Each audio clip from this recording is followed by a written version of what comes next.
Talagang mga pangyayari, ang bilis po, ano? Katulad nito, dinidikdik ni Senador Jingo Estrada at ng ilang mga senador dun sa Committee on Foreign Relations ni Amy Marcos, si General Nicolas Torre, III ng Criminal Investigation Detective Group ng PNP dahil sa pagkaka-aresto kay dating Pangulong Duterte noong March 11 dahil nga sa warrant of arrest galing sa ICC. Na online, nadinig natin at napanood natin yung hearing na yon, parang nagkagalaiti si Estrada, Jinggoy, na para daw hindi daw niya makalimutan ang nangyari sa kanyang ama na basta lang hinuhuli. Mga ganon, paliwanag, na hindi ko remind kung bakit yan ang mga hugot. Ngayon, ito yung pag-usapan natin. May posibilidad, yan malinaw ang sinabi ko, may posibilidad o pwedeng mangyari na Jingo Estrada at saka General Torre ay magkita at magkaharap. Alam niyo bakit? Kasi po ibinasura ng Sandigang Bayan, okay, ang apila na i-dismiss ang kasong graft and corruption sa pork barrel scam ni Senador Jingoy Estrada. Pumapila po kasi si Estrada na ibasura daw. Yan ang kanyang move. Kung ano ang dahilan yan, di ko alam. Basta yan sabi niya, pawalang bisa na raw, i-dismiss na raw yung kaso. Kaso hindi po nakumbinsi, hindi po naniwala, hindi kinatigan. Sa halip ay ibinasura ang petisyon at apila ni Estrada. Ibig sabihin, tuloy ang kaso. Tuloy ang graft and corruption sa korteng kinakaharap ni Jingoy Estrada. Akala ko dati may na-dismiss na yan, pero mukhang iba naman ito. Mukhang marami palang kaso ito sa Sandigang Bayan. So dahil dyan, pagka ganyan ang galaw ng korte, ibig sabihin yan, magkakaroon ulit ng trial. Meron silang nakitang basihan o ebidensya na yung malaking pera sa pork barrel, scam ni Estrada, ay hindi niya may paliwanag kung saan ginamit at kung tamang ginamit. So, ibig sabihin, graft and corruption. Itutuloy ang trial. At kung mapatunayan na merong malaking pananagutan dito si Estrada, ay pwedeng ipakulong ulit yan pag nag-issue ng warrant of arrest. At pag nagkaroon po ng warrant of arrest, again, CIDG ang nag-i-implement niyan. PNP. Kung hihingi ng tulong at kadalasang ginagawa yan ng mga serip ng Sandigang Bayan, PNP ang kasama nila sa pag-aresto kahit kanino, politiko man o hindi. Kapag may warrant of arrest, pulis ang nagpapatupad nito at kadalasan ay CIDG. So si General Nicolas Torre yan ang isa sa dahilan sa sinasabi kong posible pagdating ng tamang panahon kung kinakailangan, magkakaharap si Torre at saka si Jingoy Estrada. At yan pong pagharap na yan, very soon na yan. Kasi po itong si Jingoy ay nakapiyansa lang po yan. Ngayon, hindi kinatigan ng Korte Suprema ang kanya pong request na ibasura ang kanyang kaso. Bagkus, sinabi pa po ng Korte Suprema na siya'y talagang nangurakot at meron daw po itong natanggap na pera mula kay Napoles. Nako, yan ang sinasabi natin dito Birds of the same feathers flock together. Kaya ba itong si Jingoy Estrada parang kamping-kampi kay Digong at parang gigil na gigil dahil po si Digong ay hinuli ni General Torre at isinuko po sa Interpol at pinadala doon sa ICC. Narinig natin yung hugot ni Jingoy Estrada. Nakita naman ninyo yan sa mga balita na medyo parang gigil na gigil siya at parang nanariwa sa kanya ang mga panahon na sila daw po ay hinuhuli sa ospital ng kanyang tatay. Ganun talaga kapag mayroon kang ginawang kasalanan. Ano gusto mo? Jingoy, kapag ikaw ay gumawa ng krimen, nagnakaw ka sa kaban ng bayan, hindi ka paparusahan? Yan ba gusto mo? Di ba tama lang po yun yung ginawa kay Digong. At tingin ko sa mga darating na panahon, sooner or later, si Jinggoy naman ang makakaranas na mahuli ng isang General Torre. Yun ay kung hindi pa PNP chief si General Torre. Baka maging PNP chief si General Torre. Paano yun? Di ba? Hindi na siya CIDG chief. Baka sa mga susunod na panahon, PNP chief na yan. Siya pa rin kaya ang uhuli dito kay Jinggoy. Yan kasi yung kumbaga alam nyo, si General Torre kasi, itong taong to, hindi po ito kumbaga namemersonal. Trabaho lang. Kay Kibulok, trabaho lang, rule of law. Meron kang warrant of arrest. So walang makakapigil.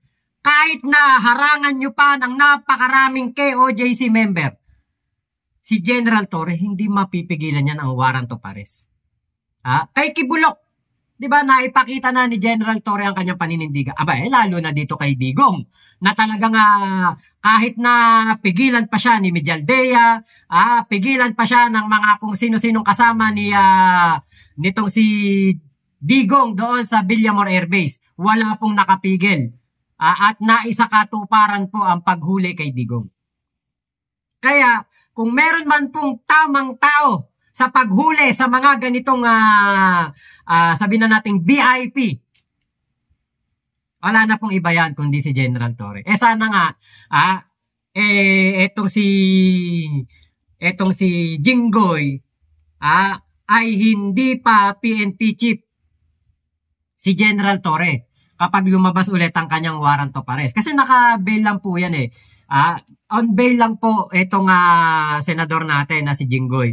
Kaya, di ba, parang ang bilis ng karma, ang bilis bumalik sa kanya, kinampihan niya yung kriminal. Ngayon, di ba, pinapatunayan ng Korte Suprema na meron siyang pananagutan sa ating batas.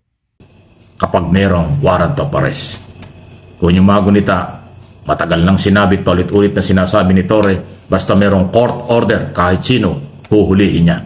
At kanyang napatunayan yan. Hinuli si Kibuloy dahil sa court order.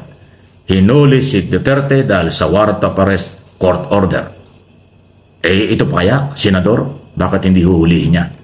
So, kailangan maging maingat ka, Jinggoy, sa mga style mo sa Senado. Kasi yung dating mo sa Senado, aking personal na opinion, parang may galit ka Parang nanggigigil ka dito sa mga opisyalis ng gobyerno sa pagkakahuli kay Duterte. Bakit? Duterte ka ba? Nagtatanong lang, Duterte ka ba? Bakit parang galit ka kay Torre?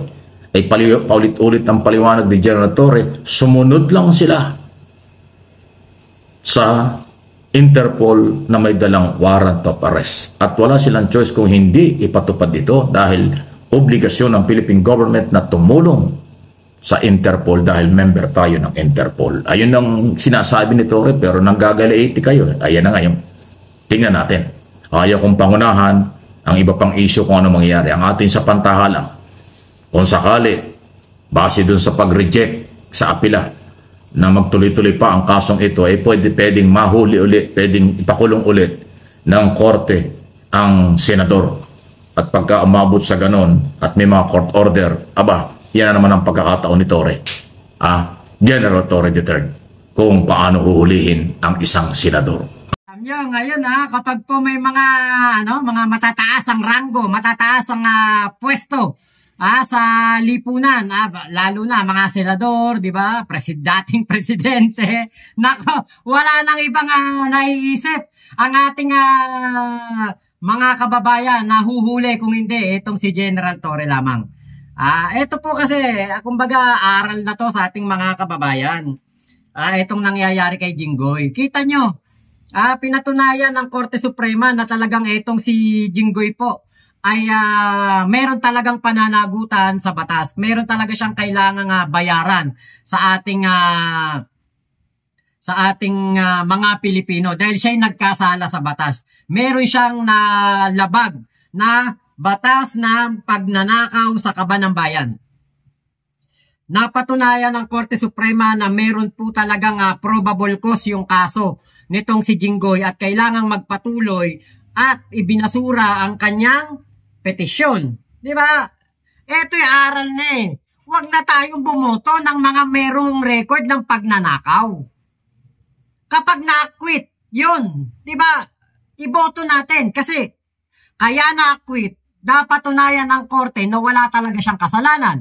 Pero kung patuloy ang kaso, wag na nating iboto. Kasi katulad nito, paano kung damputin si Jinggoy at ikulong? Di mawawalan na naman ng isang senador sa Senado.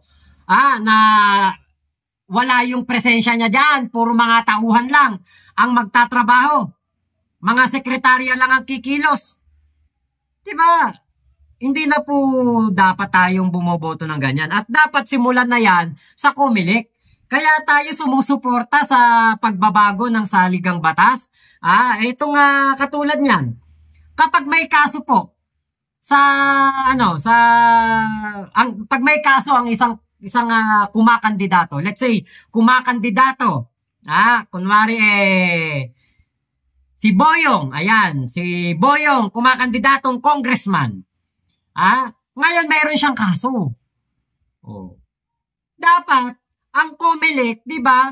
Kapag mayroong kaso, kahit na shoplifter lang yan, kahit na nang-snatch lang yan, di ba? Dapat wag nang pakandidatuhin. Yun sana ang gawin natin. Umpisahan natin sa COMELEC. Umpisahan sa pagbabago ng saligang batas. Di ba? Electoral reform. Yan ang kailangan. Para yung mga kriminal hindi na po makakandidato. Diba? Yun ang tama eh. Kasi kita nyo ako danas na danas ko yan. Mag-a-apply lang akong janitor sa isang SM. Takot na requirements ang kailangan. NBI, police clearance, barangay clearance, sedula. Tapos yung mga certificate of employment. Napakarami, good manners and right conduct sa eskwelahan. Napakaraming kailangan. Ilang beses po akong nag-apply ng mga trabaho. Taga-tiklop ng damit sa SM, stockman. Nagtrabaho din ako sa lahat ng mga fast food. Kailangan ng NBI clearance, police clearance. Kapag nakita nilang meron kang record, hindi ka tatanggapin. Bakit may record ka? Diba? Tapos itong mga tao na ito, nakakakandidato kahit na sila ay merong napakabigat na kaso na hinaharap. Diba, hindi ba nakakahiya yun sa atin? Tayong mga Pilipino, nagsisikap tayo na maging malinis ang record natin para hindi kahiya-hiya kapag mag-a-apply tayo trabaho. Tapos ito, si Jinggoy, senador, mayroong kasong graft and corruption. Diba nakakahiya po? Bumoboto tayo ng mas marumi pa sa atin. Bumoboto tayo ng nagnanakaw sa atin. Sana baguhin na yan.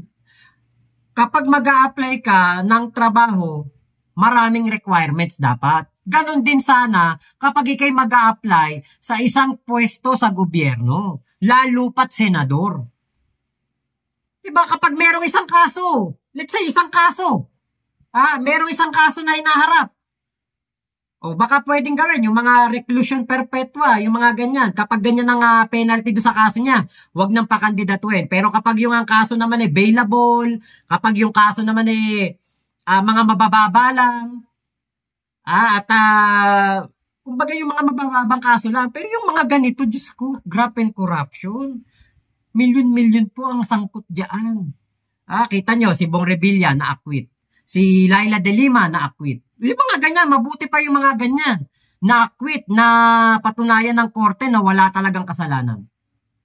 Pwede pa ulit kumandidato. Pero yung ganito na mayroong gumugulong na kaso, Sus Mariosep, ano ba yan? Dapat niya baguhin na yan. Kayang-kayang gawin niya. Hindi pwede magtago sa court order kahit senador pa. Kahit nga si Bato de la Rosa Pag lumabas ng warrant of arrest, huhulihin pa rin yan ng PNP. Alam ni Bato de la Rosa at alam ng mga senador na basta mayroong court order, hindi pwedeng taguan ng panghabang panahon ng Senado. Mahuhuli at huhulihin kayo ng ating mga otoridad. Nationwide ang operation at kapangyarihan ni General Torre dahil ang CIDG, Criminal Investigation Detective Group, na kadalasan ay hindi lang investigation kung hindi pagpapatupad ng mga court order, ay nationwide ang kanilang sakop. Hindi lang Metro Manila, hindi lang kung kani-kaninong lugar, buong Pilipinas yan. Yan po ang isa sa malaking kapangyarihan ng CIDG Director na walang iba kung hindi ang pagtitiwalang ipinagkaloob sa kanya ng PNP Chief, okay, ng Office of the President at ng Secretary ng DILG matapos siyang ma-promote at ginawang Major General.